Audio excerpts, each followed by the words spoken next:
Good afternoon and welcome back. May we start the continuation of the discussion on UNEP access to information policy.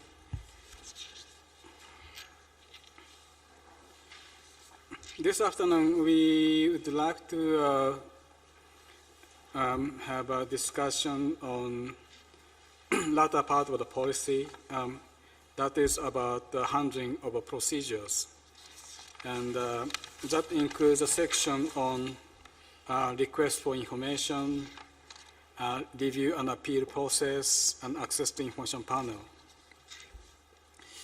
And again, this is more like a sort of operational part. Again, the first half of this policy document is describing general direction of what, how information will be delivered by UNEP and the positive list of the materials or the information to be make accessible and available, and also exceptions.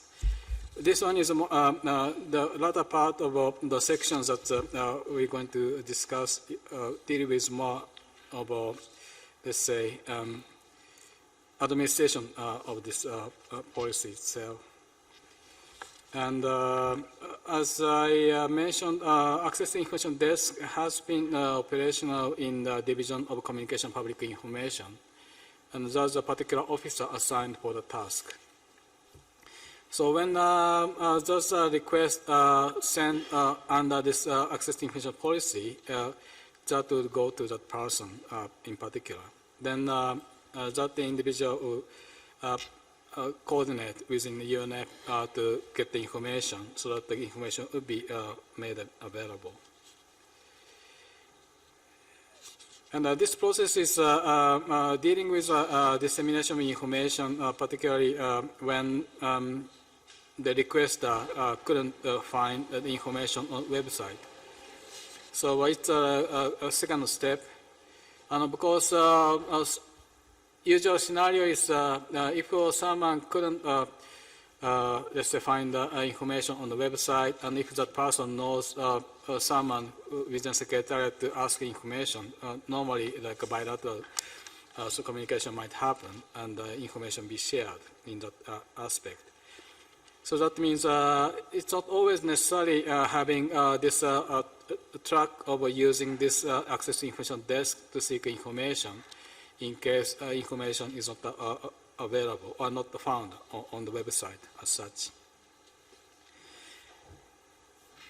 And of course, in doing it, the website needs to provide information in organized way, in accessible way, so that someone who wants to find the information be able to find and make that available to him or her easily.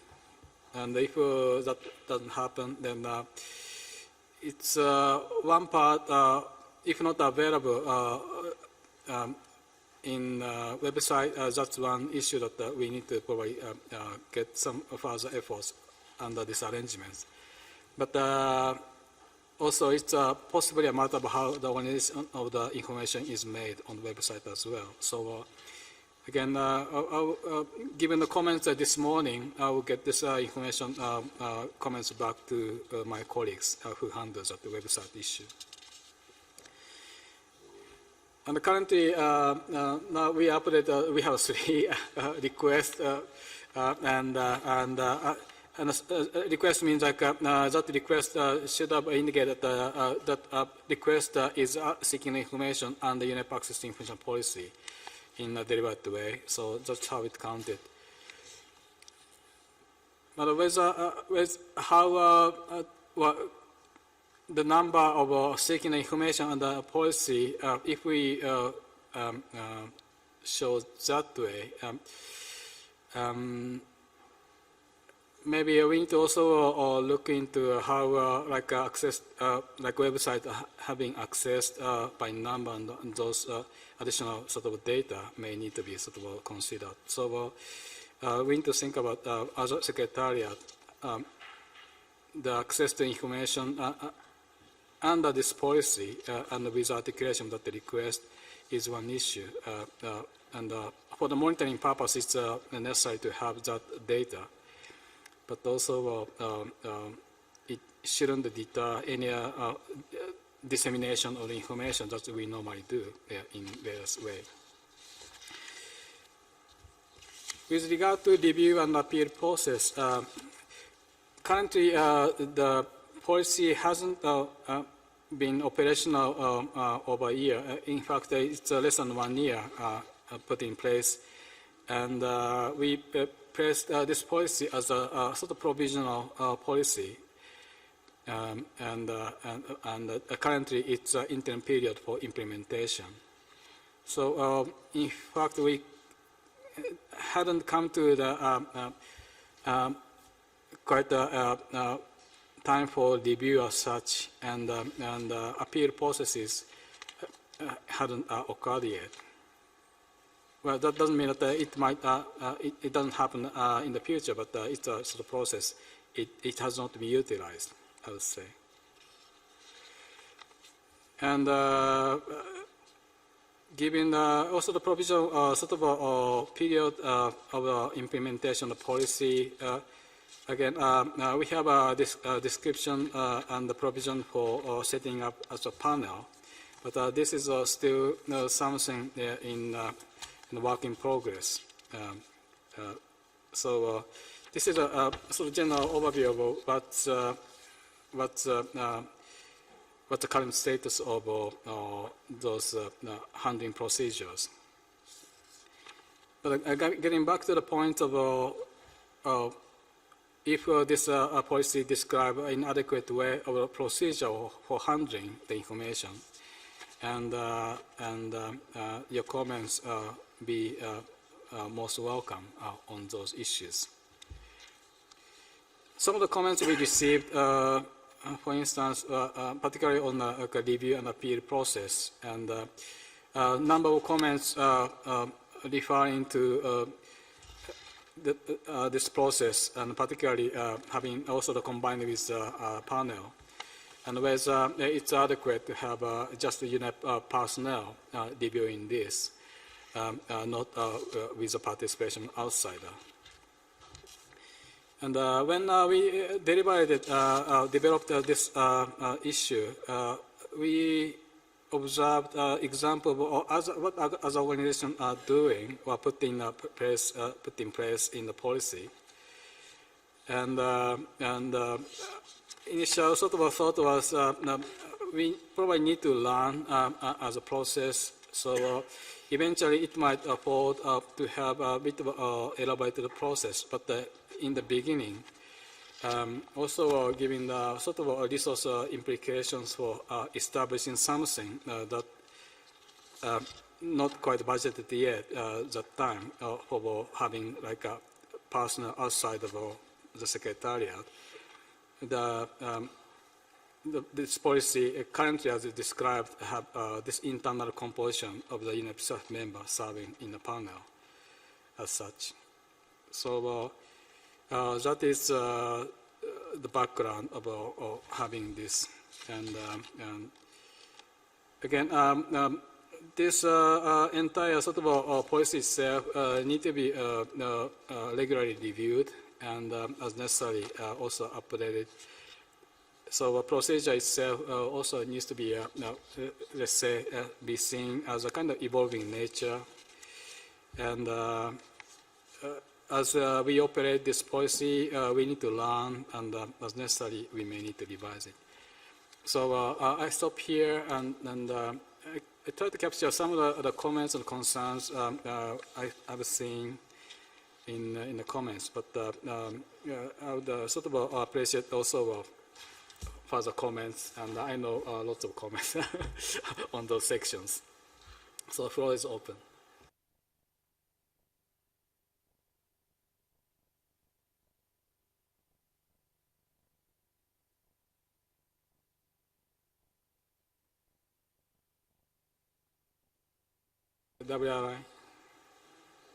Thank you, Mr. Chair. Unfortunately, there seem to be less participants in the room. Hopefully they come after lunch. I think a number of the comments that we've made, and also that you can see from other members of the public on this section of the document, section 4, speak to a number of gaps that we see missing in terms of a policy that governs how requests are dealt with by UNEP in a manner that allows people to get information in a very timely manner, and also get assistance in determining what are the documents that they may access. So, for example, section 17 does talk about who you make a request to. There's nothing in the policy that actually requires or gives a duty on UNEP officers to provide advice and assistance to determine the document relevant to the request. In a number of access to information policies around the world, this is a duty that is placed in the policy to make it clear that the officer that the requester makes a request to can provide advice, can provide listing of documents, can clarify, and really get to what the requester is asking for. So our suggestion would be that we would like to see a clear duty for UNEP officers to provide advice and assistance to requesters to help them identify the documents that they want to provide access to. Secondly, the policy in 19 talks about the fact that all information requests should be handled promptly, but then goes about creating a very, very long time period for even acknowledging requests, 10 working days, and then an even longer period to handle and make a decision on requests. We think that a period of 5 days, and I think there's a number of other members of the public who've also indicated this in their comments, the period of 5 days is all that is needed to acknowledge a request, which can be a simple email saying we receive your request. That's it. Within that time frame is reasonable, while 10 days is too long and is not promptly handling a request in terms of acknowledging it. Then in terms of the time period to make a decision, we think a 30-day time period is a more reasonable time frame, and we can point to numerous national laws all around the world and model laws that also provide a 30-day time period to make a decision on a request. We understand that there may be very complex requests that may require more time, and we think in those cases, of course, UNEP can extend the time.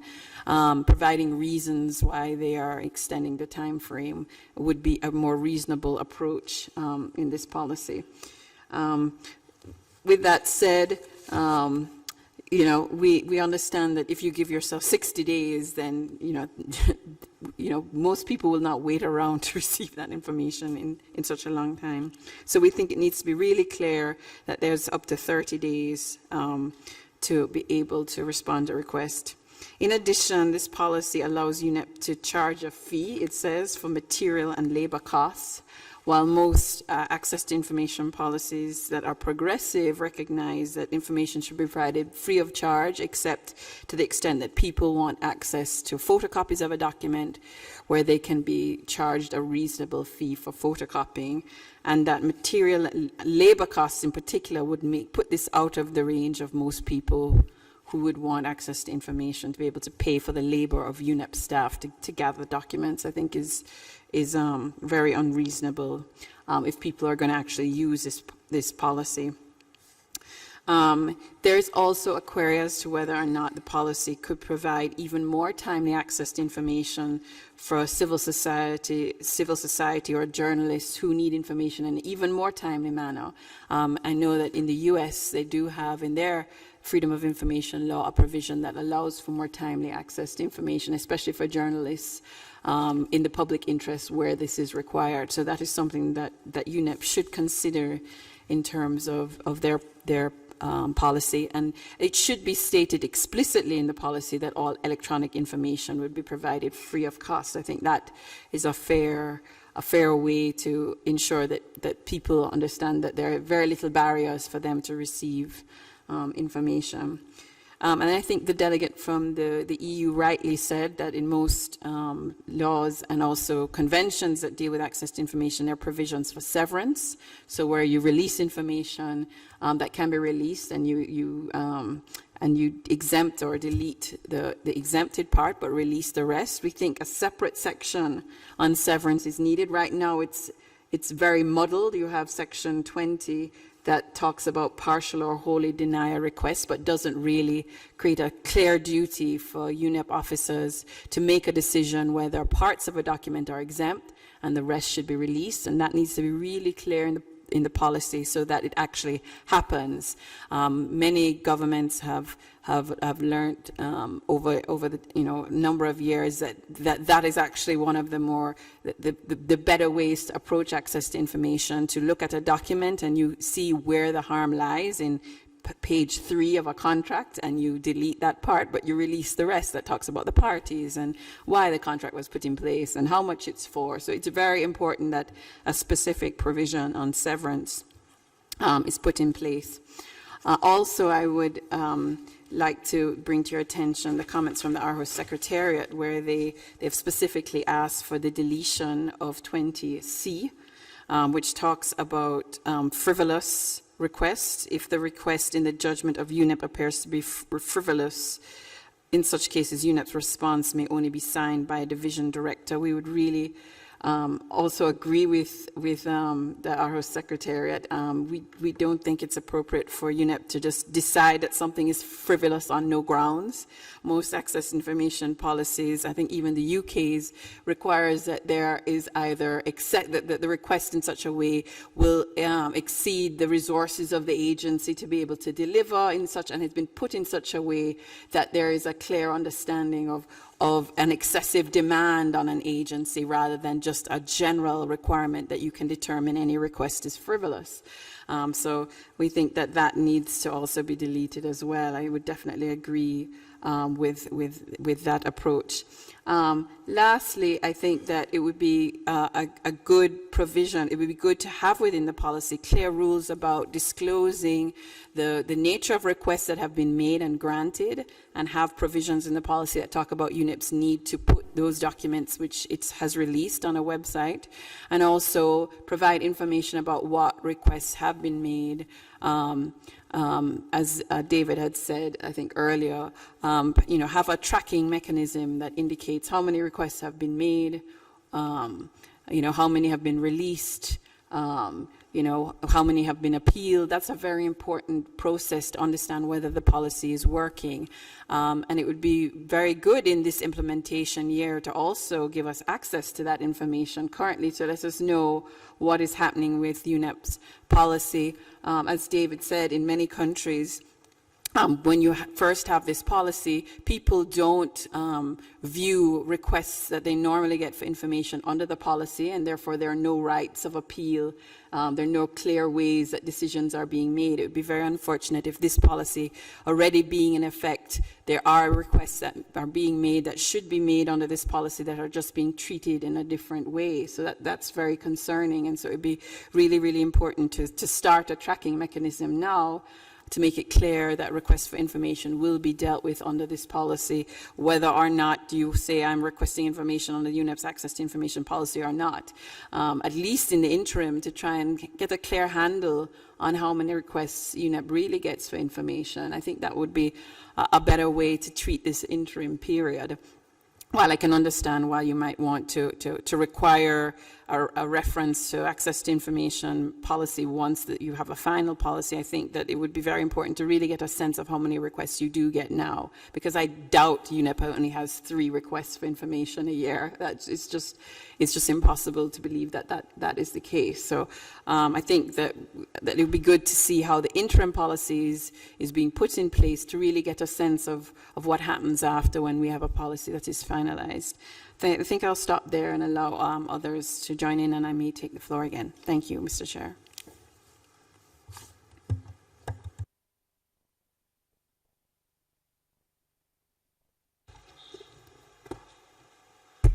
Thank you. I just wanted to follow up on a couple of points that Carol made. One is the time frame. So we have a 10-day to respond and 60-day to, or 10-day to receipt and 60-day to give the documents or decide not to give the documents.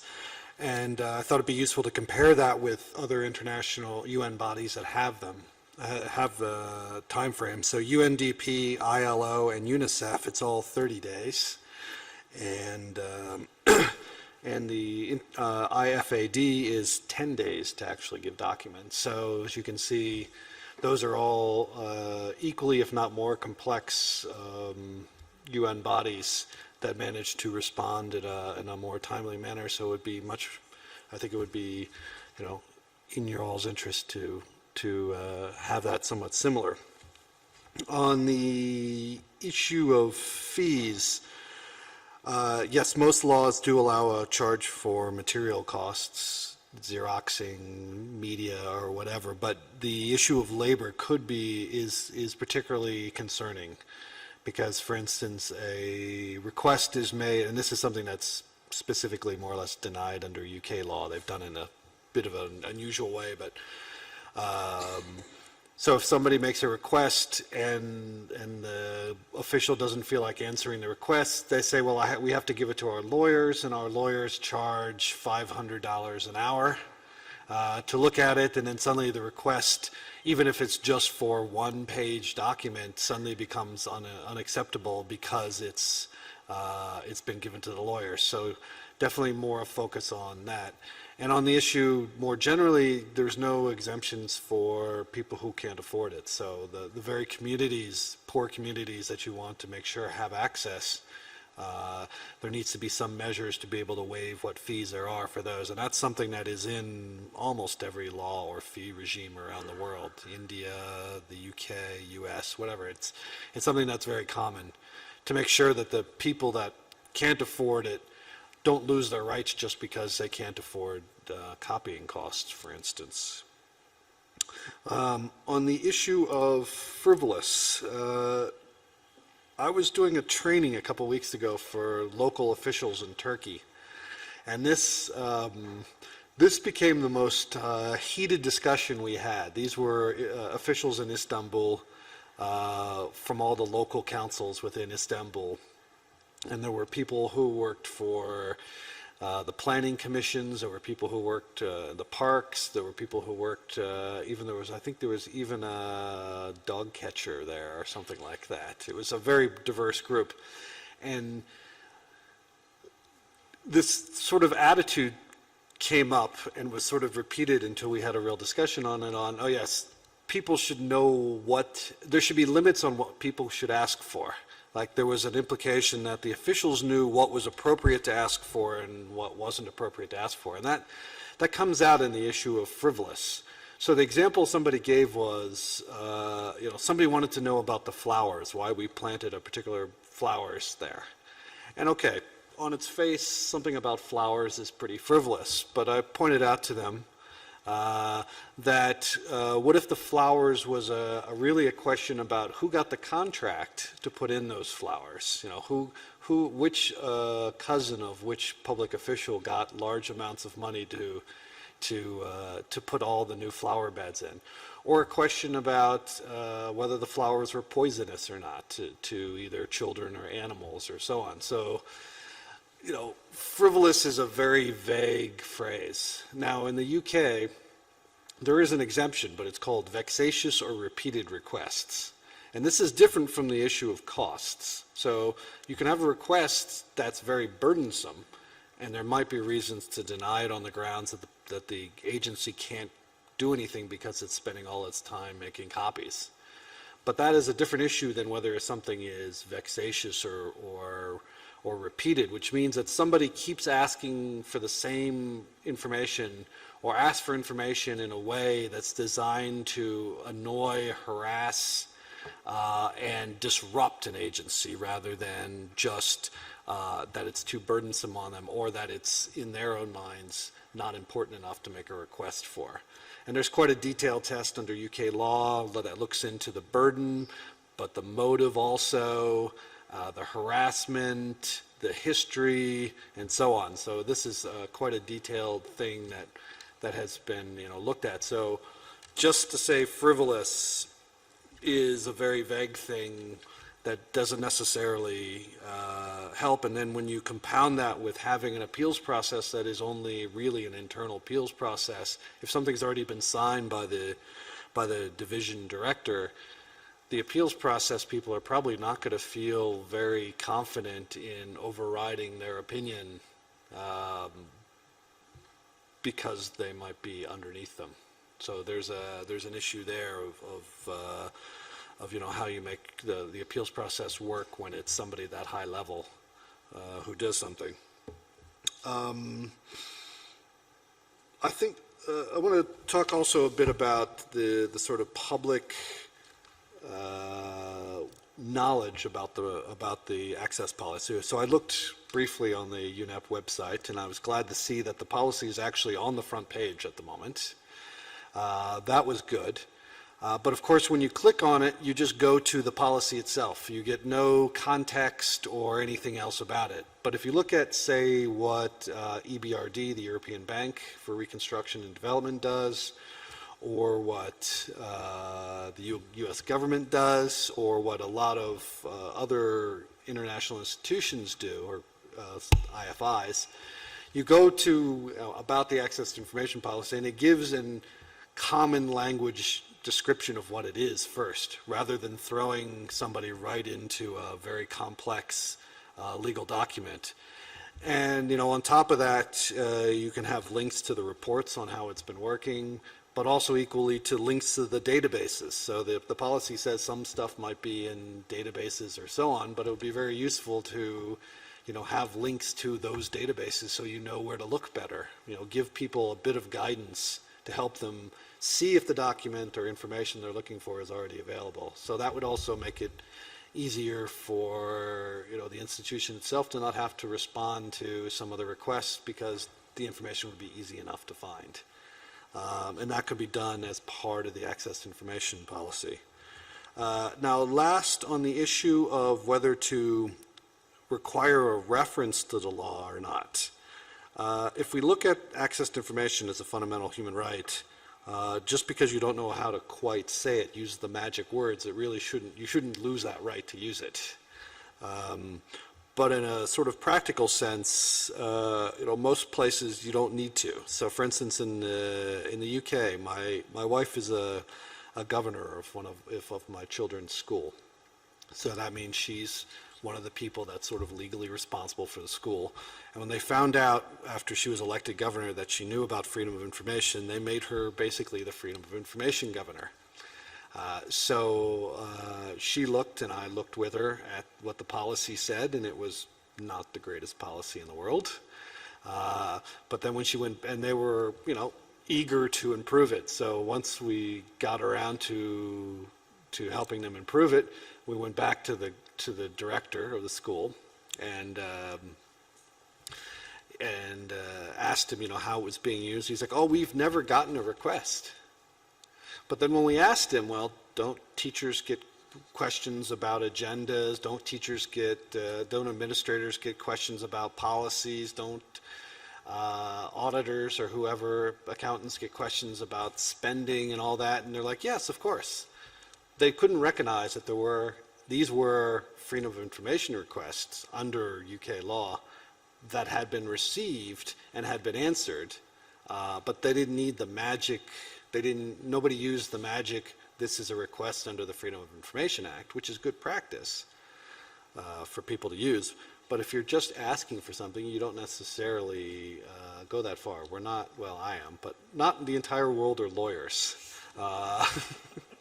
And we should remember that.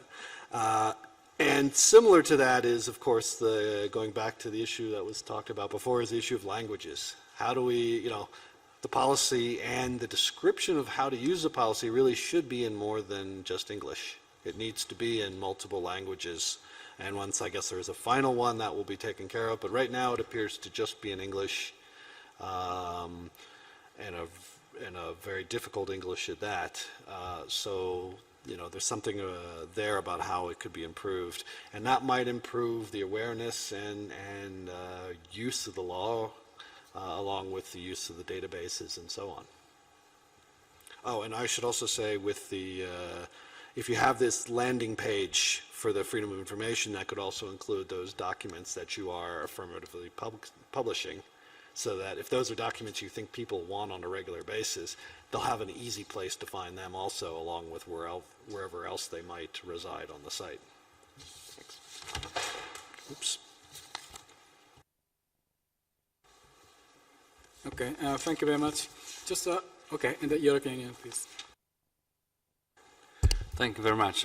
Rather briefly, because I think we, with the comments we've heard from the stakeholders representatives, we can broadly share them entirely.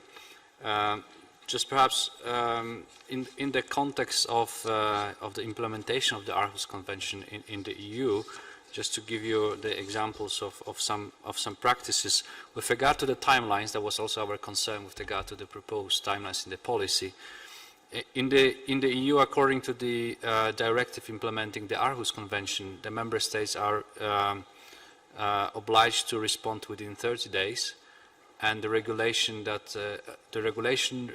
obliges the EU institutions to reply within 15 days. And there is no additional time for the confirmation of the receipt. And I think also in the times of the internet, especially if the request is made electronically, it's automatically generated, so it's not adding any extra time. I'm not sure if we are discussing also the process of the appeals and the review at this stage, or that's the next point for discussion.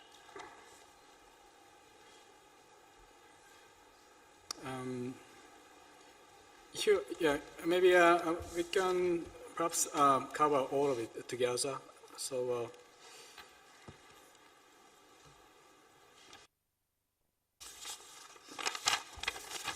the first is just sort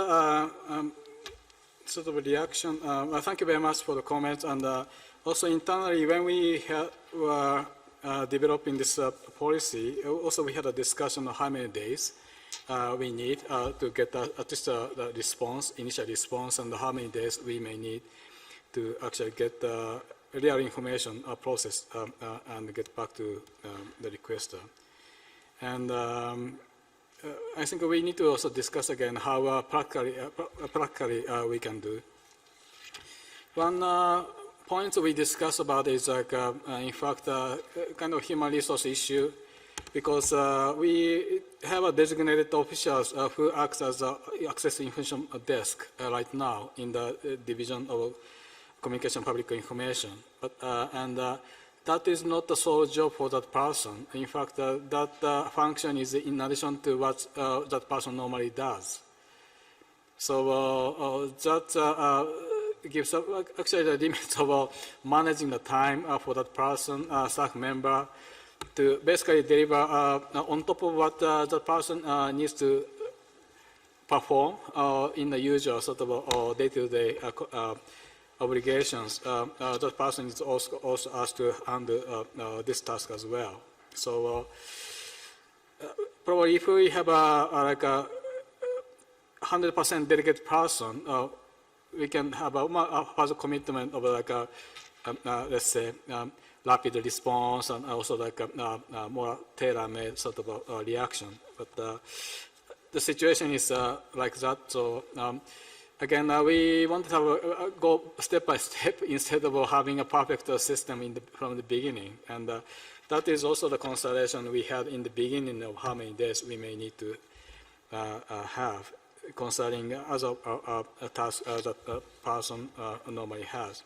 And also, if someone wants to have information that person cannot find on the website, that means like that information may need to be generated at a certain point. So that's another consideration, and so that came to a bit of a longer period.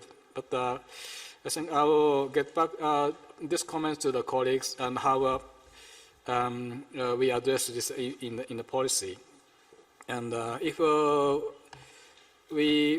it is helpful to have a distinction of like having an easier sort of handling of information in certain dates, and a bit of more difficult ones, like you need to process some information that we don't have in certain days, then maybe we probably craft some sort of process instead of fixing a very long time.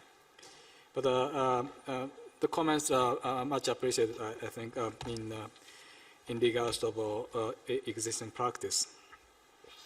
Just on the detail of costs, the context was reproduction of materials, and UNEP may charge a fee for materials and labor cost. And it meant that when we are considering it, it's basically a printed matter, like a hard copy. But if we are talking primarily about sort of electronic copy of the publication and those data, that's probably a different issue. So normally we don't charge actually, just transmitting by email. And so maybe we will perhaps further clarify this, and particularly for the email, sort of e-based dissemination, we don't need to charge actually. In the time we produce hard copies and distribute, always at the cost of like printing, and the printing we cannot do normally a print shop would do, and that costs some labor actually. So we have to pay for that to make the printing done.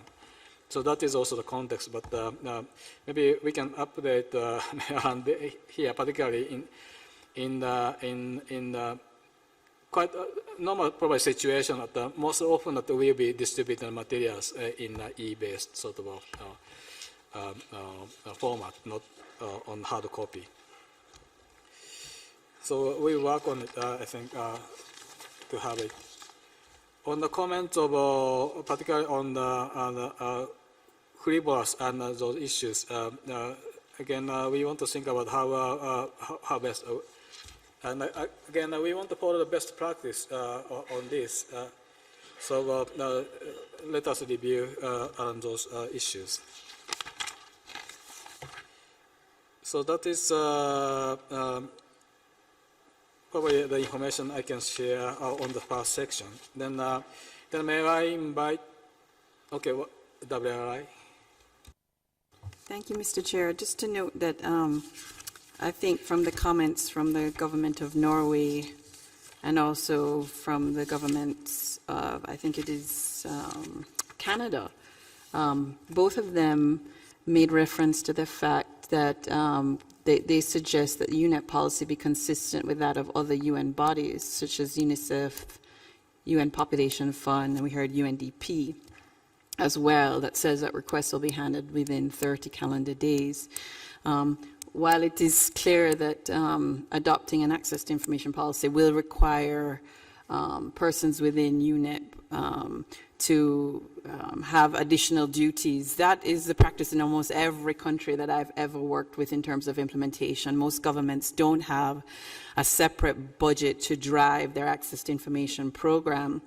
And in fact, what they do is create terms of reference for senior government officials and others within who already have duties and responsibilities, both to deal with inventory and record keeping and also to deal with access to information requests. And I remember when I was running the implementation process in the Cayman Islands, working for the government at the time, one of the biggest complaints we got from persons leading the charge to implement the law was that we don't have a budget for this.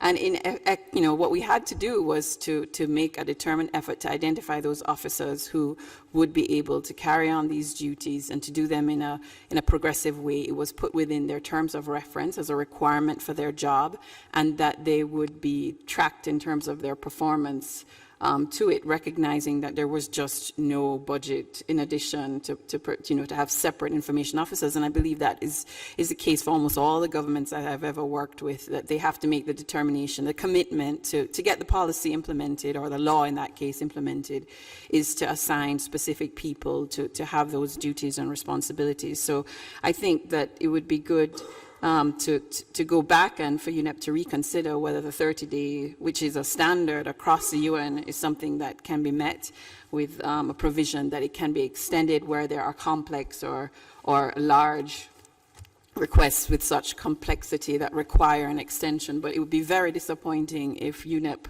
was unable to meet that, that basic requirement that most countries meet in their law, and also that other UN agencies meet. Lastly, I don't think we mentioned before, there was, I think, in one of the comments by an additional government, I think it was New Zealand,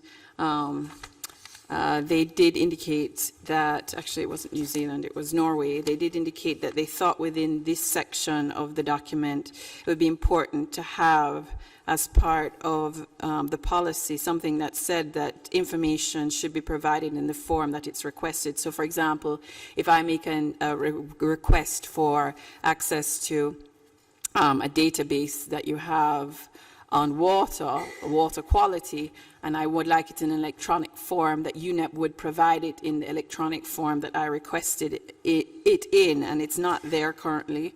Nothing says that it will be given in the form that the person has made the request that it be given in, and I think that would be an important addition that is missing from the current section. Thank you.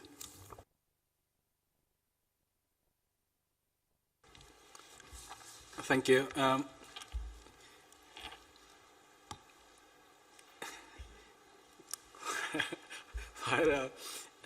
Okay, US, please.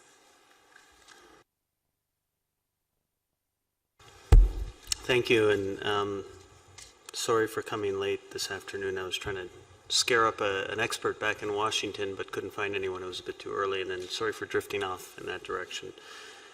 But I do have a few points, and I know that I missed some of the key discussions, but my colleague from the EU briefed me quickly. Just on the issue of the timing of response and other more technical or administrative aspects of this, I'm also curious why UNEP can't replicate the model of the other UN agencies, the big funds and programs like UNDP, UNOPS, UNFPA, UNICEF, all in New York, where these issues were discussed at length by their governing bodies some time ago, and they came up with efforts that actually are working pretty well, as far as I understand. And it is an important issue for many member states. So that would seem to be an easy way out. And I thought I heard some sort of mention of a step-by-step approach, that we're not looking for the ideal at the outset. But I would just note that in intergovernmental processes, or I should say efforts where intergovernmental processes often get engaged, step-by-step processes don't work so well. So better to try and get it right the first time rather than have to go back and correct it through a laborious effort the second time.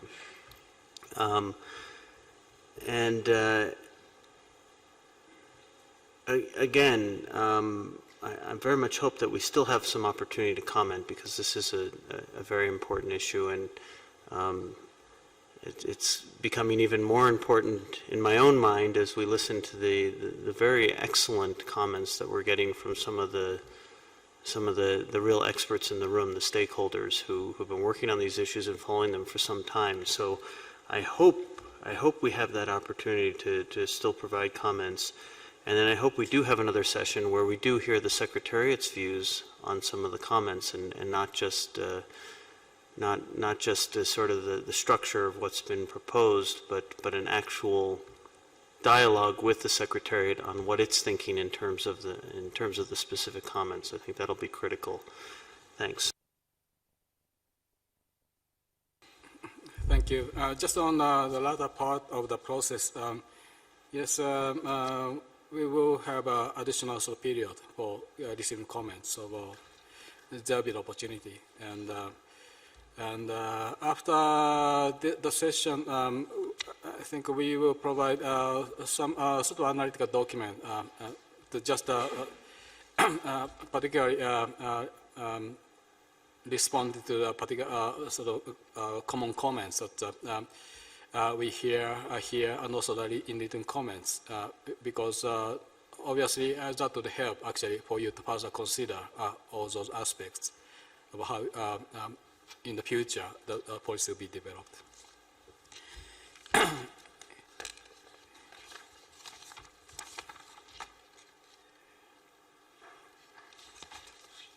Okay, then of course we want to follow the best practices. And if it's about a consistency across the UN, then we would.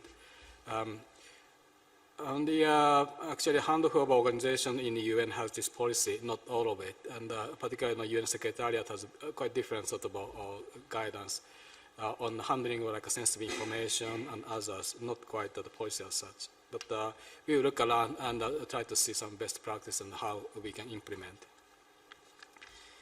Then may we move forward to the next section. And I think there are also some comments on the review and appeal process. So I would like to open the floor, and EU has a comment on this. Thank you, Mr. Chair. Actually, our comments were broadly expressed already. It's as we said, we had a quite high concern on the composition of the panel. It should not be that it's only it's limited to the UNEP Secretariat staff. There should be possibility for external people to be involved in the process. And also another very strong concern was with regard to the lack of the provision of the reasons behind a refusal to the access, and also with regard to the reviewing process. Again, in the context of the Aarhus implementation, these issues are very strictly regulated, and it provides for a very detailed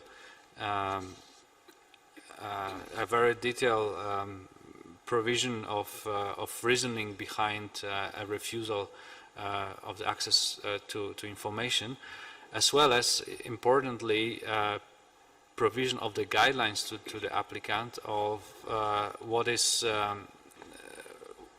possible review process in an administrative sense. So the applicant is guided throughout the process and is fully informed what are the necessary steps in case of refusal, and if he wants to follow up throughout the procedure. Thank you. Thank you very much. Yes, in the back. Thanks, Chair. Just on the same point,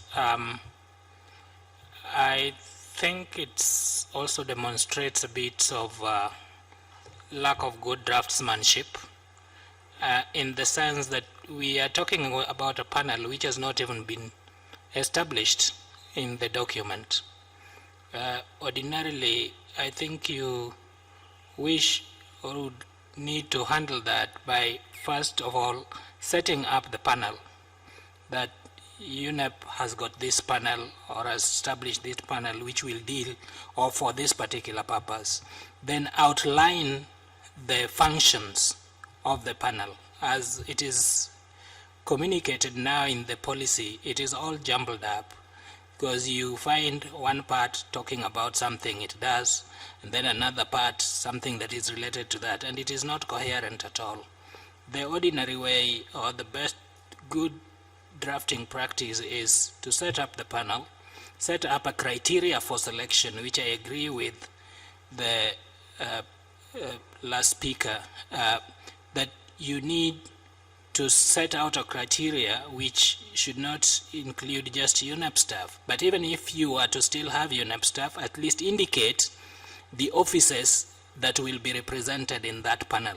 I think to leave it to the ED of UNEP to choose is to be a bit too flexible, and it would breed uncertainty in terms of who really is in the panel, and would not breed enough confidence in terms of what UNEP wants to communicate to its stakeholders regarding that review panel. Again, you don't want to leave too much discretion in a policy document as important as this one. And once you do that, then you set out the functions, then you set out their mode of operation, how they conduct their procedures, maybe even in terms of the way they will meet, I think is a bit too loosely drafted. It is good to say that they will meet virtually, and yet, even if they are to meet virtually, we are talking of these people being UNEP staff, it is conceivable that they are thinking they are not necessarily based in Nairobi. But even then, I think there ought to be at least some standard way of breeding, some way of instilling confidence in the people who will be dealing with the panel, that this is a well thought out mechanism that will address our grievances or our appeals. So my call is that this section needs to be drafted in consideration, first of all, that it be established whether is standing in some form with clear criteria of selection, clear procedures of handling its appeals, and how it is going to communicate its decision. The last point is the bit about where they are not able to decide on what to do, the bit about them giving option to the DG who then becomes the final voice, it is a bit also a bit below par in my view. I don't think that kind of mechanism, again, or that kind of procedure gives confidence that the process is tight enough and will address what it is meant to achieve. Maybe some thought around that. Let me reserve personal view in regard to how that could work. But I think it requires much closer attention. It's a very important mechanism, but I think it has not been given adequate thought. And while I support it, I think it needs to be reconsidered, at least in those terms. Thank you. Quickly, the panel's establishment is handled in the next section, and particular criteria of what kind of expertise needed is also made a reference in para 28. So it's in there, and if it's a matter of like ordering, we will also consider what's better order. Currently, we put the review and appeal process as a matter of a procedure first, and establishment of panel is handled in the next section. That's how it's structured right now. So I think the next one is Brazil, please. Thank you, Mr. Chairman. Brazil would like to support the European Union, and I believe the representative of the stakeholders this morning that noted the lack of disposition on the need to justify a denial of a request or in rejecting an appeal. I think we think that this would be in line with the very purpose of the policy. We think this can be easily correct, and the need to justification is something that could also be kept in mind to improve other processes established in the policy, as for example the process of requesting information. Brazil has no special opinion of how many days it should be. The ideal days, we're very open to that, but we do believe the process could be improved if there are delays. The Secretariat need to justify these delays and to give previews of how long it should take and why it should take more time to answer this or that request. Thank you very much. Thank you. Article 19.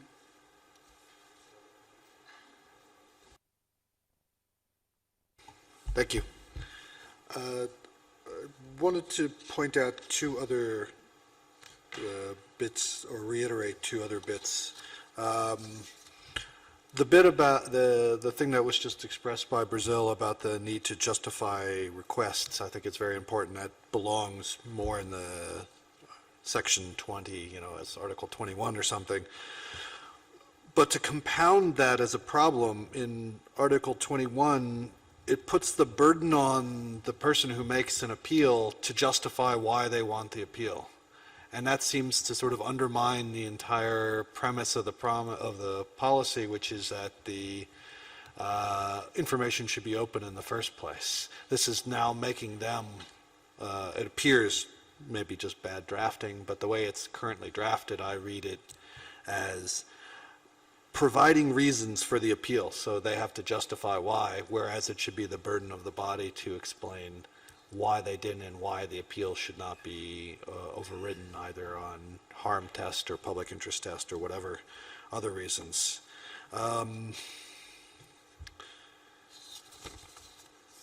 The other point I think maybe we'll discuss in the next section when we talk about the mandate of the access to information policy. But I also would like to point out in Article 23 how the review only takes 60 days. So it's, that's not an outrageous amount of time. Shorter would be better. But that's the same amount of time as the body has to respond to the request. So it seems a bit strange that the two time frames are the same when usually the review is something that's more complex and needs a longer period to examine. And the whole issue in Article 22 about it appears to throw it to the, if the panel can't make a decision, it throws it to the executive director. That doesn't really make it a panel anymore. That makes it an advisory committee to the executive director to make the final decision. So it's sort of lost that the sort of quasi-independence it might have had as people that have been appointed to do a specific job. So it would appear to be that the executive director, if the policy is to be read in a way that's sort of compliant with standard practice, is that somebody makes a request, it's denied by the secretariat, and the secretariat is the ultimate, and the executive director is the ultimate carrier and representative of that secretariat. So for him to be making the final decisions rather than an independent panel would sort of undermine the independence of the panel, such as it is. But we'll discuss that in the next section. Thank you. Thank you. WRI. Thank you, Mr. Chair. Just to reiterate some of the things that were said by other persons taking the floor, that it's clear that the policy now says that the requester may seek the review of the decision by addressing a letter to UNEP Access to Information Panel, as everybody has indicated, providing reasons for the appeal, while there is no obligation in the policy for UNEP to provide reasons for refusal of the information, which would usually be what grounds a requester in making the appeal. So I ask, information that UNEP has about Nepal's earthquakes, likelihood of having earthquake and damage. Then UNEP says, no, I'm sorry, we're exempting it under X provision of the policy. They have to provide reasons. They have to say, well, we received this information from a contractor, and we received it in confidence, and the reason we're not giving it is because it's not in the public interest to release. Those are all reasons for refusal. So we really need the policy to establish a duty on UNEP to provide reasons for refusal, and the requester shouldn't have to justify why they are appealing the decision, because they didn't obtain information. Their duty is to couch their appeal and have arguments about why it doesn't fall within the exemptions based on the reasons provided by UNEP. So that is a huge gap in the policy, that it doesn't require UNEP to provide reasons and instead requires the requester to provide reasons for the appeal. So that really needs to be addressed. Secondly, I think I agree, for clarity, there needs to be a provision that talks about how long you have to appeal. Right now it just says if a request is denied, the requester may seek the review, and there's no period of time illustrated in the policy of how long do you have to make an appeal. Is it 30 days? Can you do it a year later? There's nothing. It doesn't address that. So it'd be very important in this provision for there to be a time period by which an appeal can be made. So there's clarity about how long you have to take for your appeal, and having a 60-day time period there, I think, would be reasonable rather than in other places that there currently are in the policy. Also, I think it's very important that the panel who is given an opportunity to make a decision should provide notification that there is an appeal, and once the appeal is made, that they should provide that information to the public about their decisions. So they should provide the reasons that they've taken into account, and and their reasoned decision on whether they've rejected the appeal or they've agreed with the appeal. So whether they refused access to information or provided access. So it'd be good for the guidelines to require UNEP to do that. Just to hear, I should mention that Guideline 24 of Bali Guidelines, which are the UNEP's Bali Guidelines for member states, states that states should ensure that decisions relating to the environment taken by a court of law or other independent and impartial or administrative body are publicly available. So it'd be good for the panel to publish all of its decisions so people can understand how the policy is being implemented. In addition to that, I think it's very important to note that that UNEP has to, in terms of having a modern access to information policy, I think it needs to be clear that the panel has independence, as others have mentioned before, from the executive director and the rest of UNEP, or else there is no purpose in making appeal to an internal panel that even doesn't have a final say.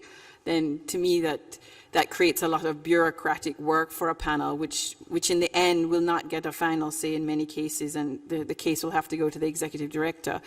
From my own experience, it's never a good idea to make the executive director of the agency, who you make the request, the final determinant of that request. There's no independence there, and what you need is an independent panel. So I'd agree with other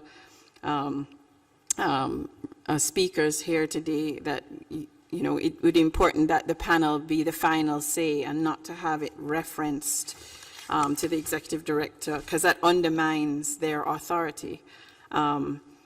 Lastly, I think that, again, I want to just underline the importance of taking out or deleting the requirements, the specific section that says no requirement for providing a detailed explanation of the outcome of the review is required. Because there too, even UNEP's Bali guidelines recognize that you should have a duty to provide reasons why you made a decision as a final panel. So that goes against having an independent review process if there's no way that you can even understand why they made a decision. Thank you. Spain, please. Thank you. Not that we are in this section, this gives me the opportunity to go back to my first question this morning about UNEP's opinion.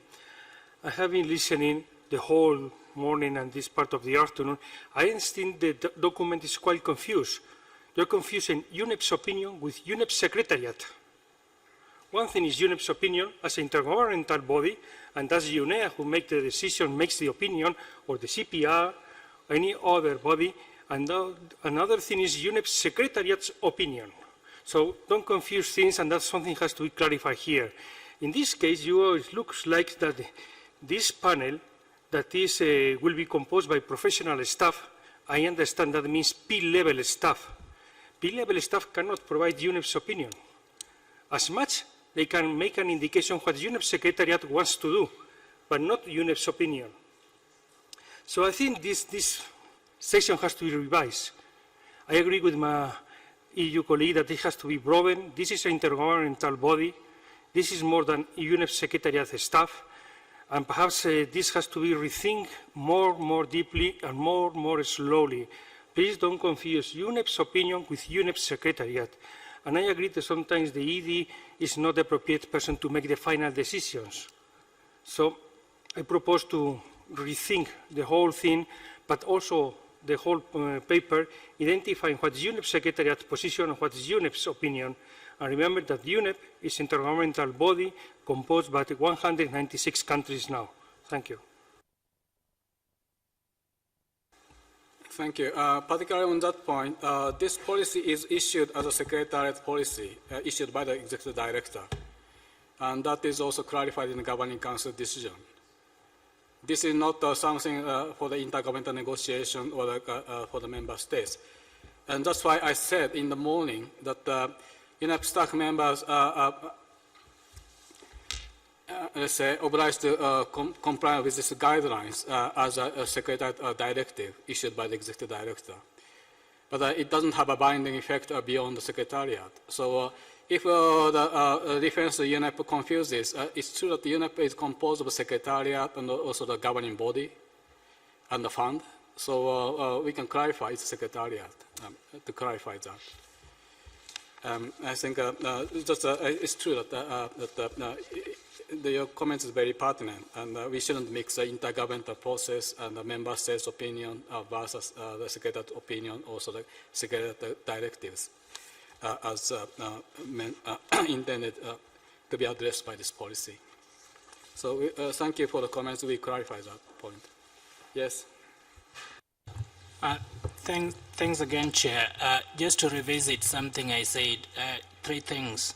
One, I said that at least in the policy, I don't see a place where that panel is set up. If you read Article 21, reference is made to a UNEP access to information panel for the first time before that body is created. You say that it is established in the next section. If you go to the next section, it is simply referring you to the functions of the panel. My contention was simply that in drafting policy or guideline, you need to state categorically that there shall be such and such a panel that is established for such and such a purpose. 2, then you proceed to say the functions of the panel shall, among other things, or shall be, 1, to hear appeals, whatever. 2, to consider whatever. So you state functions. Once you state functions, then you go say to the procedure, they will receive it this way. Of course, then you have to locate it somewhere. It shall be housed at such and such a place. If we did that, my view is that we will resolve all this confusing way in which the idea of the panel, good as it is, it's presented. You meet the panel the first time in section 5. Then you are told that it is set up in section 6. By the time you are going to section 6, already it is given the mandate to review and to process appeals. That, in my view, is bad drafting. In terms of criteria, you say there is criteria developed. The criteria we are talking about, in my view, the one that is presented here about the category of staff, whether P11 or whatever, appointed by the executive director, is not no criteria at all. One would want to see something that is confidence inspiring among stakeholders. What we need to say is the panel shall be composed of, 1, the director of such and such and such function at UNEP, whether it is meant for the UNEP secretariat or it is meant for the broader intergovernmental function that UNEP is talking about. But when you set up members of a panel, to say that the executive director shall appoint from among professional staff, for me, is below par. The criteria that I'm talking about, which, Chair, you say is set out, and I say probably not, is a criteria which will say these will be the people who shall be in the panel. If it is at director level, say the person in charge of whatever directorate of policy and law, whatever is in charge of policy, information, whatever, record keeping. You can set out a very clear criteria so that you don't leave this to the good intentions of the executive director. That, in my view, will be more confidence inspiring to the stakeholders. Thank you. Just the piece of information. If you look at part 28, that describes the criteria and how a member of the panel should be selected. And the member of the panel will be selected on the basis of the following criteria: in-depth knowledge and a thorough understanding of UNEP policies, structures, programs, and operations at headquarters, regional, sub-regional, country office levels. Thorough knowledge of and familiarity with information disclosure and access to information policies, and proven ability to work with UNEP partners. So this is a criteria set out in the current policy. And when the panel will be selected, they'll be guided, will be guided to select that kind of personnel with a qualification. So just a piece of information. We try to mention that in the document. But again, if it's a matter of structure and how it presents, there are ways of handling the structure of presenting the institutional arrangements. And whether you put the process first and the organization structure next, and vice versa, we will review what's the best approach. So I saw the flag of Article 19. You didn't? Okay.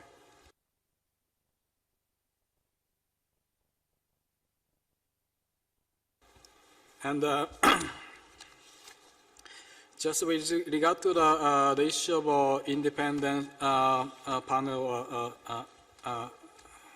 others, when we had a discussion, again, we are looking at the sort of interim phase and also the initial sort of approach on how to implement this policy. And again, we opted for like a practical approach to have this established and be operational as soon as practicable.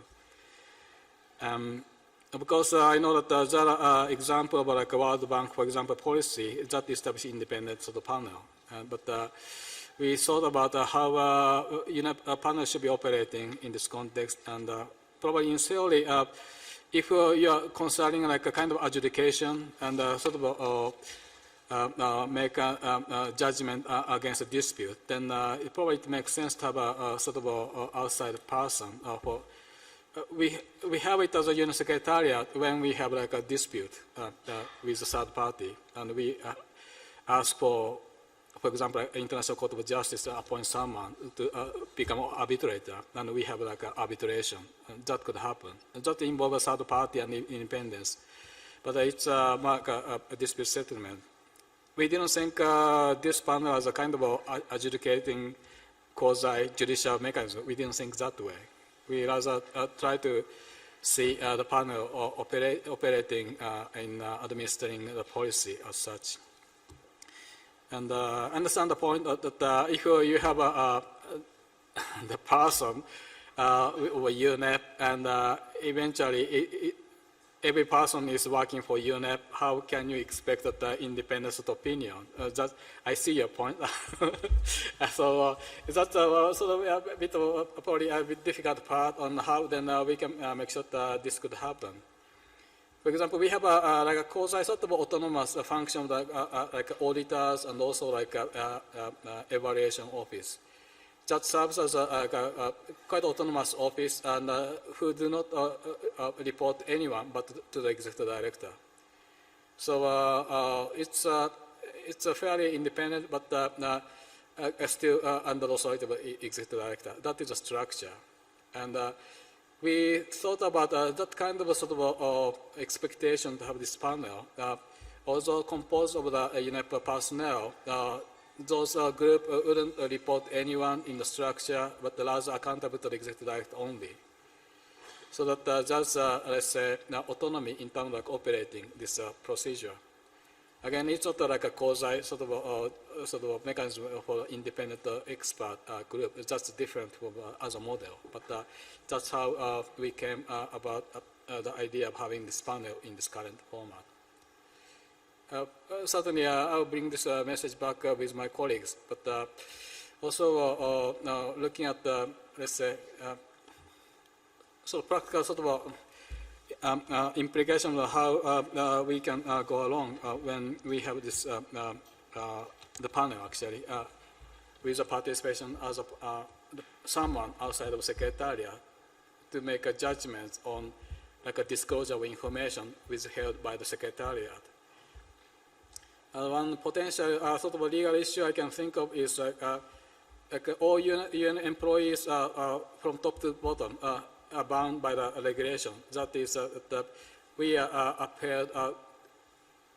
upholding the principle of UN and we are accountable only to the Secretary General. So we are not subject to any authority outside of the Secretariat. That is sort of direction we are given. And then the question of then how we manage the Secretariat issues vis-a-vis like a disclosure of information. That I think we need to have a bit of a further discussion with the Secretariat how to handle that if we want to have something like an independent sort of panel type. And we need also the time actually to further discuss, because this is not a UNEP only, because UNEP Secretariat is part of a UN Secretariat. So what we do in terms of like disclosure information, some of the information shared with the Secretariat of the UN as such. So again, it's a bit wider issue, not just handling environmental information and access to that. And it's if it comes to a bit wider, so general information management, we need to look at what we are allowed as a sort of the place to operate this policy. And because it doesn't sort of, let's say, prevent us to be progressive in handling the information environmental matters in a very, let's say, advanced way. But looking at the other side of the administration, how you handle that kind of dispute actually is a bit of a, let's say, I would put it this way, we need a further sort of consideration on how we handle if we need to have any like outside sort of counsel or someone to advise and give also direction, but also eventual outcome of the panel, is it really binding and independent from the executive director, while this policy itself is issued by the executive director? That seems to be a bit of a conflict in direction, not quite sort of put in place as a policy for the Secretariat. So just I put for you to consider, and certainly we will consider further on this issue, but just how we see it is we wanted to start with a kind of practical approach within the space we are allowed to operate. Maybe I'll stop there. Then I'll invite WRI, then Article 19. Thank you, Mr. Chair. Just to start out, I'd like to say that it's good to go back to UNEP's Governing Council decision, which I believe is 27-2 of 2013, paragraph 17 of which authorized UNEP's executive director to issue the policy, because it states, and I'm just paraphrasing here, the Governing Council decided to enhance transparency and openness in its work. So it decided to enhance transparency and openness, and in this regard, requests the executive director to establish a written access to information policy. So the mandate to UNEP's executive director is not to just capture what currently happens now, but to deliberately set about enhancing transparency and openness in its work. To me, that means going further than what currently exists. And so I think that it's really important when you look at having an access to information panel and putting that in place, going to the extent of putting a new panel in place to ensure, as you've rightly now indicated, that you have an independent panel, one that the requester can trust will do a detailed review and not be influenced or not be intimidated, and fair, that their decision will not be ignored by the executive director. And I think it's rather unfortunate that right now it says in the policy that the quorum is 4. I would have thought it should have been 5 or 7, so that you get a decision that can be based on 3-2 or 5-2. There can be a clear weighing of the fact that you have certain people who agree or disagree, and that the decision can be made based on a majority vote from the panel.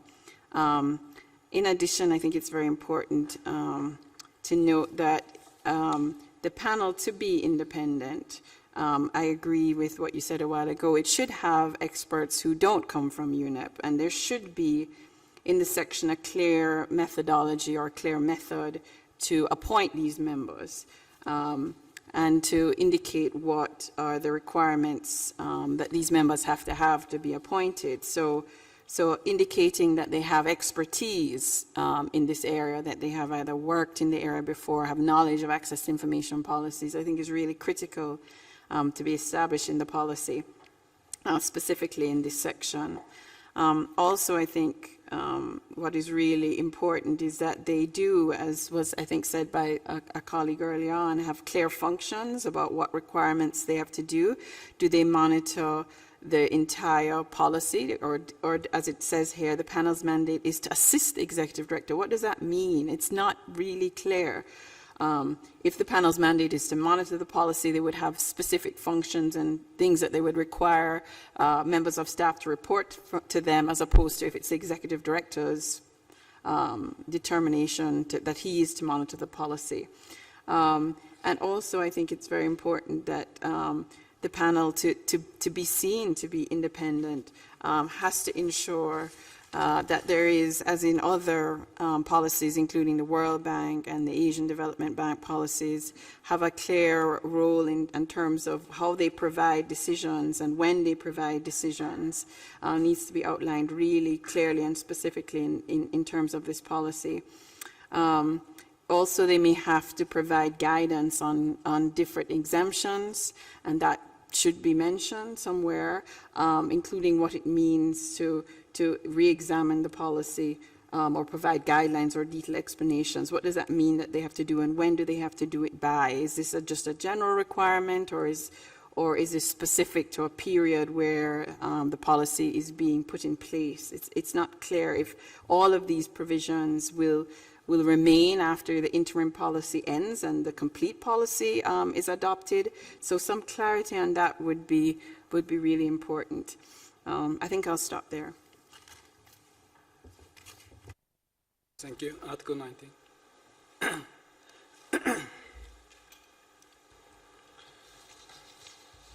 Thank you. I think perhaps almost as much as needs to be said about the independent members has already been said. But I should point out that this can be done in a fairly cost-effective way with, say, asking 5 experts, and there are people who have already been members of the World Banks and the UNDPs and the Inter-American Banks policies who are already, well-versed on these kinds of things, could be asked to do it, and then if an appeal comes up, then some sort of payment kicks in. So it's not like it's going to cost the organization in a major way. But I'd also like to not to give Alex or his boss any more jobs than they have now, but there was a mention earlier about being more specific about which people in the within UNEP should be on this panel, and I think the stakeholder engagement people would be a logical body in a number of ways to be included in the appeals panel, because they do have that level of expertise and can understand the interface. I mean, if I look at the criteria under 28, pretty much anybody who's worked for UNEP, I'd say for 5 years, could be qualified under that. It's not a particularly exhaustive list of people.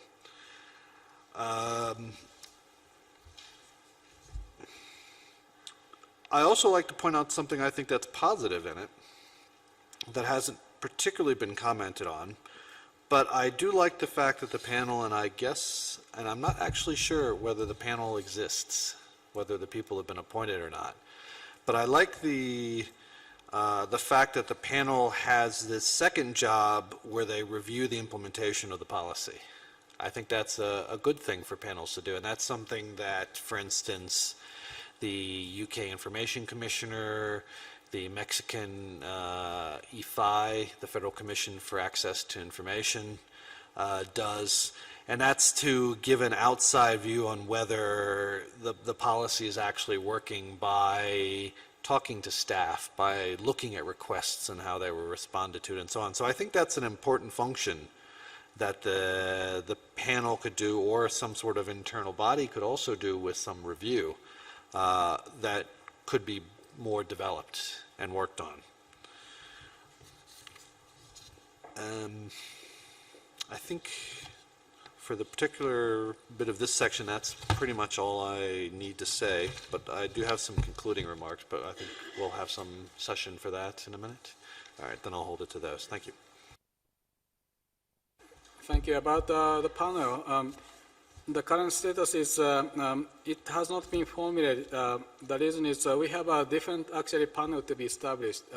That is for the panel under the new UNEP policy on environmental safeguard and environmental and social safeguard as a policy. And that has a kind of similar functions.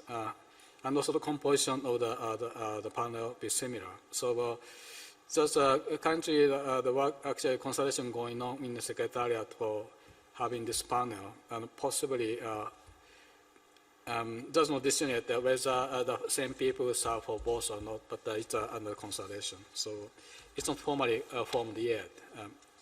That is a formal status, but in progress.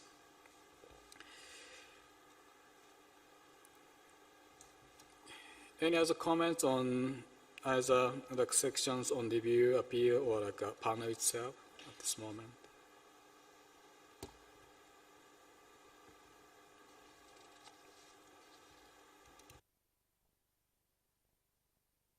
And perhaps I would go for a bit earlier, but kind of concluding part. But that includes also a way forward and also having some perspectives on this policy. But to start with, thank you very much for the comments this morning, also this afternoon.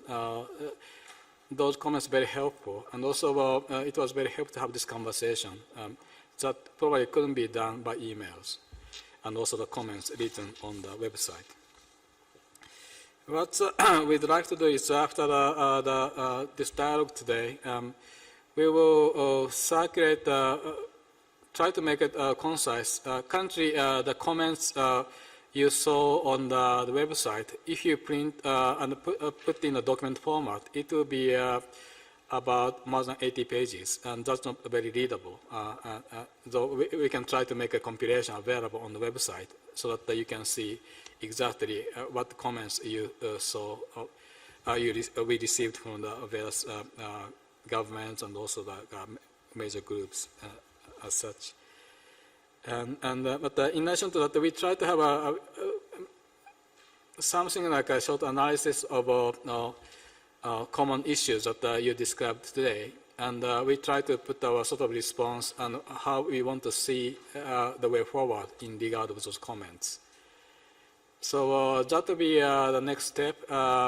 Maybe in a kind of like a table or matrix that you can compare the cluster of comments and the response to us from us, so that as not as a textual sort of drafting, but also the ideas, the spirit of how we want to address those comments.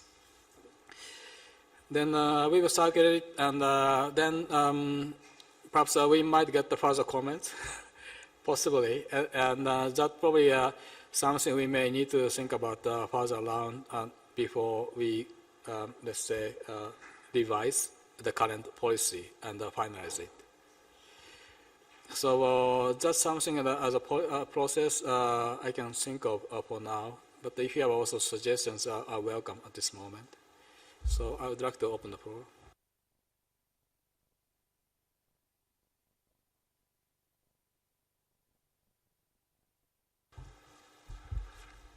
Thank you. Let me give maybe some concluding remarks, and then I'll include in that my thoughts on the way forward. And include, I just got another feedback from somebody who's been watching us on the webcam. So there are people out there who are watching what we're doing and asking us to make comments for them. I think it's been an interesting day. I'm not sure it's quite how I expected we were going to do today, but I think it's been useful.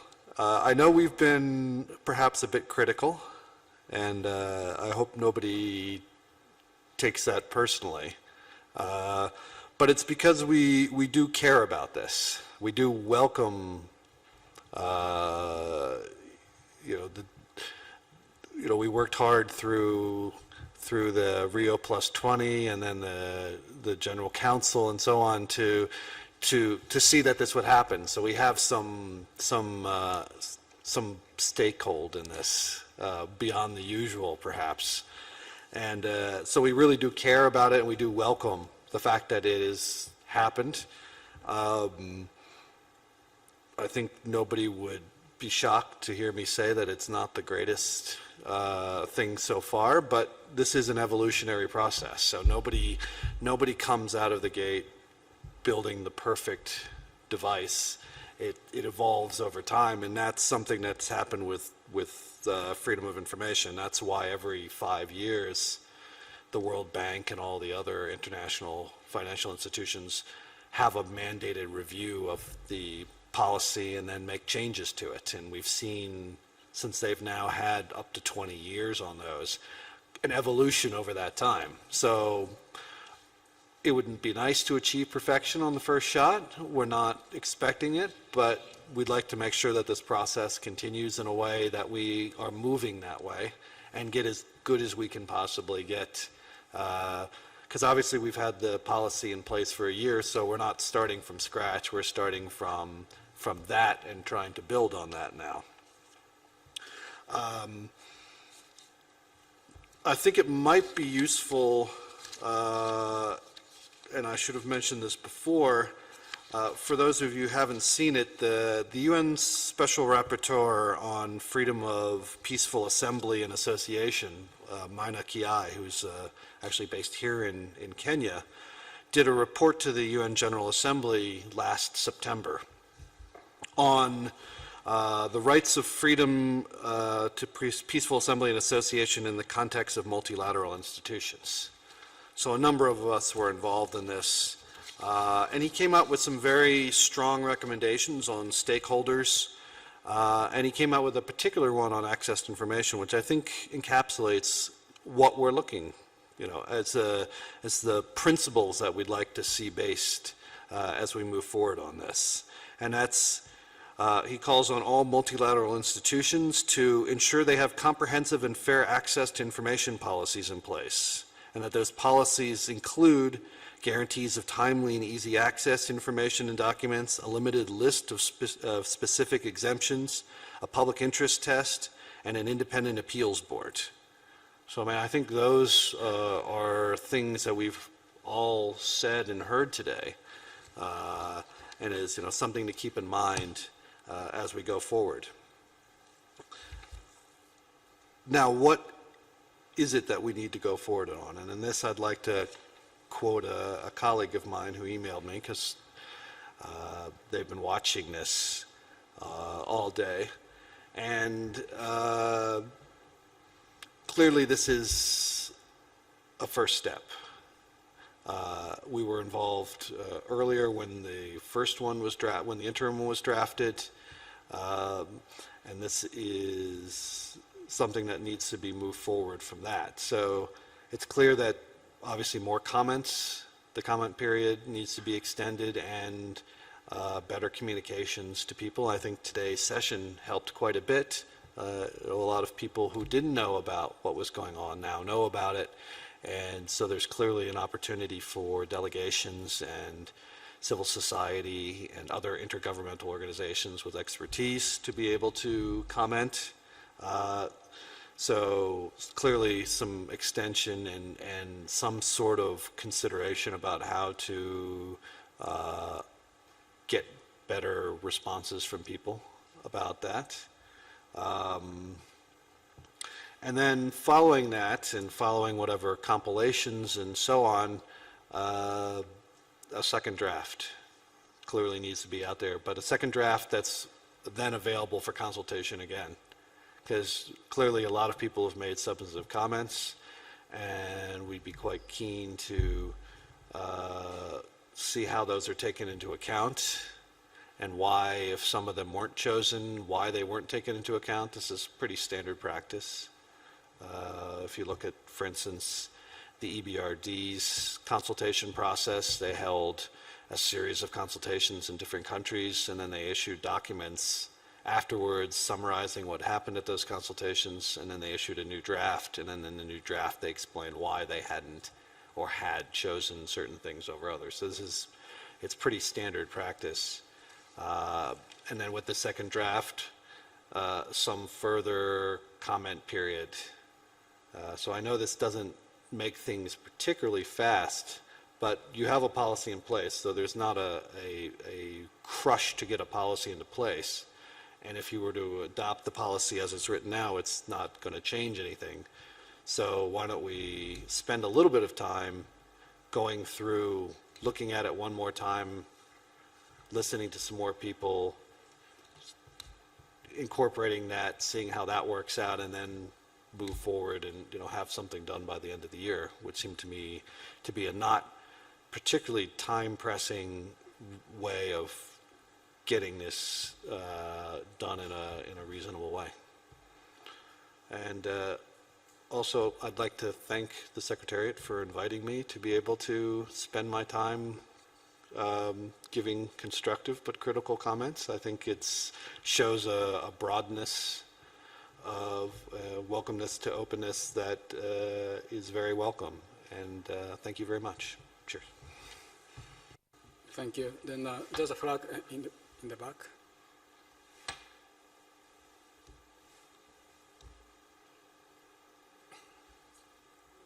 You want to take a floor? No, you forgot. Sorry, I think the previous speaker said what I wanted to say. Sorry. Thank you.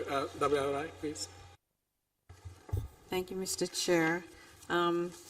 Just want to also reiterate our commitment to working constructively to get an effective and innovative access to information policy from UNEP. We at WRI and also the Access Initiative, we believe that this falls really as an important part of UNEP's achieving its mission, and it also could serve as a powerful tool to help us understand your programs of work and understand how you do your work and what are your priorities as well.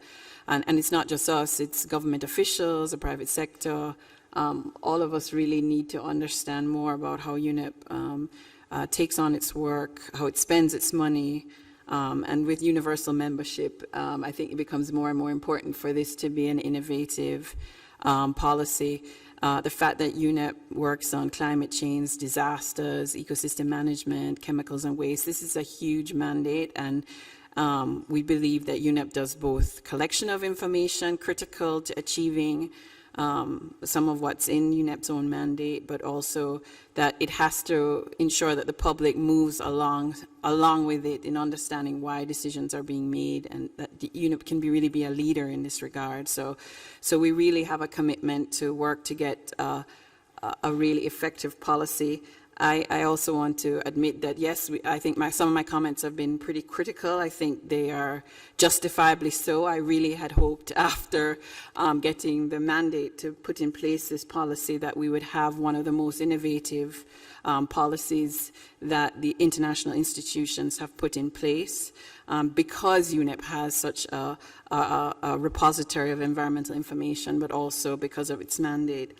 And so it to me is really important to see a commitment over this year also to implementing this policy. So to be putting in place the panel, to be recording requests, to being ensure that implementation is happening and that people across UNEP are seeing this as a very fundamental tool to make the organization more open and transparent. I don't know who are the persons here from UNEP Secretariat, but I would have thought that the people from GEO, UNEP Live the room would be packed. Instead, it's, quite empty. So I don't know if there is really a commitment across UNEP to really see this as a fundamentally important policy to change the way UNEP thinks about information, which it can be if there is that commitment. So I'm really excited. Hopefully, under your leadership, that will happen. Also, I think very important from this meeting and from the comments that have been received, that UNEP issued the Bali Guidelines in 2010. That was a document that was approved by the then Governing Council. UNEP's policy itself should not undermine the Bali guidelines that it produced. It should seek to exceed the standards in the Bali guidelines. And if nothing else comes out of today, I think there's a real need to look at the UNEP Bali guidelines and make sure the policy conforms with that, because currently it doesn't. Also, I think that there's opportunities to innovate here, and I hope that there is still not just a comment period, but opportunities for consultation. I mentioned the U.S. government's really important and innovative approach, or the U.S. EPA. There are other governments in the room that are just putting in place access to information policies. I know Sri Lanka is developing one, for instance. The Mexican delegate was here. Their access to information law is seen as one of the most progressive, and their independent appeals mechanism is one of the most revered around the world. So it would be great to have consultations with specific governments so that innovation can be adapted into the policy. To round out my comments, I agree, and I'm very happy to see that the commenting period will continue, but just to reiterate what David from Article 19 indicated, it's really important that a second draft is put out there with UNEP indicating which comments it agrees with, if it doesn't agree with comments, why it doesn't agree with comments. That is standard procedure, to progress on a document, to make improvements on the document. So it'd be good to have an understanding from you, the timeline to receive a new draft or a table that indicates how the comments have been taken into account with a second draft, a timeline to understand when the second draft will come out, and that whether there'll be other opportunities for members of the public and members of the major groups and Secretariat to comment would be very important for us also to know based on a second draft, so that we feel that we are also building on this process. With that, I also want to thank the Secretariat and the major group and stakeholders branch for allowing us to be here. I think it's been at least a constructive dialogue where we've raised issues, and hopefully the second stage will be to see how these will be addressed. Thank you very much. Thank you. US, please. Thank you. I'm going to be quick because I know it's getting late in the day. And I just, first of all, want to commend the stakeholders for such excellent contributions. It's, I would have to say this is an extraordinary day, and that we typically don't get this kind of expertise in our intergovernmental deliberations, and I dare say we often need it desperately.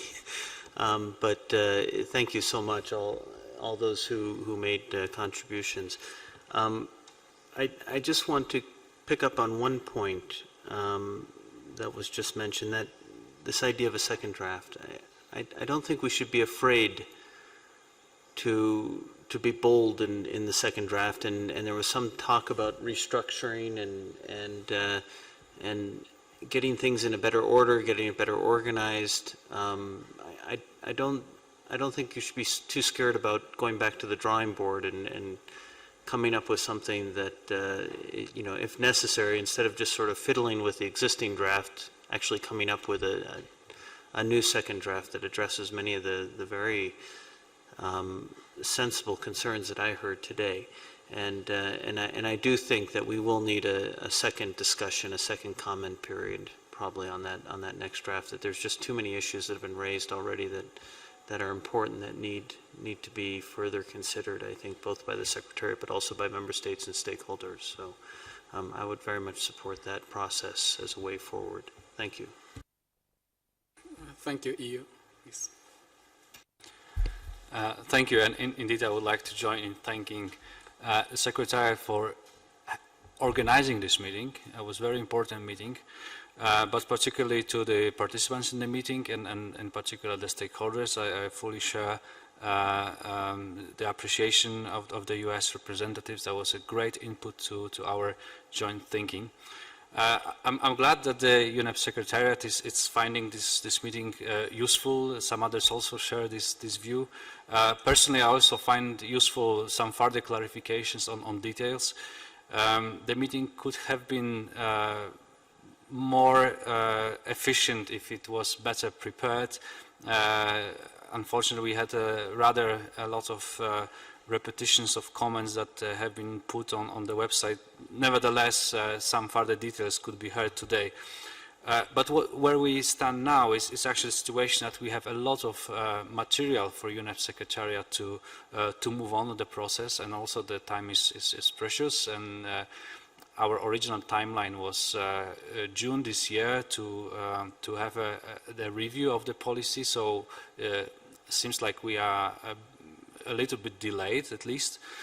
But I also hear the commitment from different sides for providing further comments and the appetite for the next meeting, and I think this is a really good idea.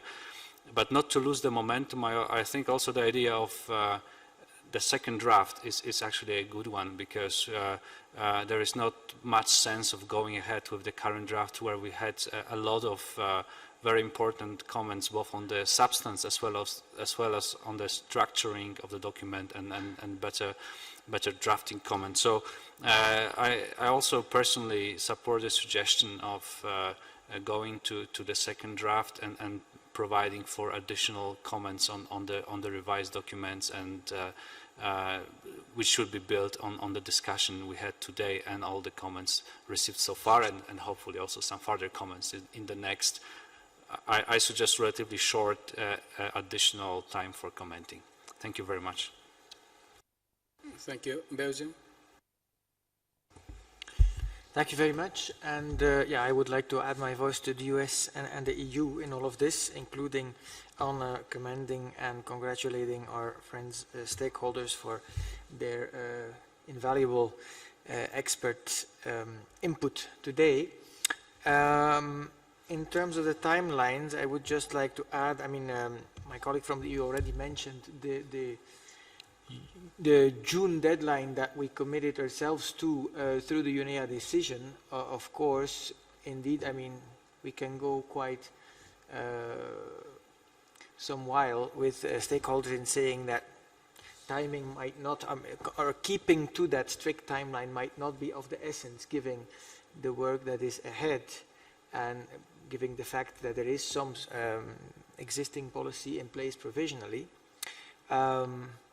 If we would have really wanted to stick to the initial deadline for delivery of a policy in June, then we should have had this meeting in October, November, which, as far as the EU is concerned, would have been a perfectly feasible option, perfectly feasible, especially in a UNEA-less year, or a UNEA preparation-less year. It's hard to see why that wasn't ever a playable card. This being said, of course, there might be scope indeed for a bit of an extension period for further comments, but indeed let that not detract us from the goals and from keeping the momentum going. So this is also, I mean, pending kind of a more formalized EU position that we would have reached with our colleagues in Brussels is definitely also what I will advise my colleagues in Capital, to be a little flexible on timelines here, if that would bring us closer to a desirable result. So, thank you. Thank you very much. Just on the timing issue, originally we thought also that, and actually we are determined to have done this review and revision within 1 year. That is also the policy. So that was sort of sometime the dates in mind, means early June. That was before before today. So certainly I will convey this message to the senior management and also discuss with the colleagues the best forward. When I spoke about extending comments, I was thinking about the weeks, not months. So that's the timeline. So if some governments or also the major groups have some comments, we appreciate sooner the better, actually. So within the next week or next 2 weeks would be very helpful. Again, then about the circulation of the sort of essay, how we respond to the comments, we need also time to process, because there's a lot of materials, and just we need to make it practical. Again, we may need more than a week to do it, but we wanted to also do it in time, like reasonable time, actually, not so much beyond what we suggested originally. So with that, we will communicate further about the follow-up to this meeting, but it should be a bit sooner. Hopefully, if we have this like a table for comparing comments and possible response in the next 2 weeks or so, that's a probably timeline, means like this month or early June, still before we said the time that we want to review. And then probably we can start from there if there's a need for further suitable opportunity like this, or in a different format, but as a next round of consultation. Just we would communicate with you in the coming weeks. And by closing, again, thank you very much for staying and make it important time available, and also sharing like important comments on this issue. And some of the comments, I think, by this conversation, we are able to appreciate actually the sort of magnitude of the comments, and that was very helpful. So with that, thank you very much, and we would communicate with you on this in the coming weeks. Thank you.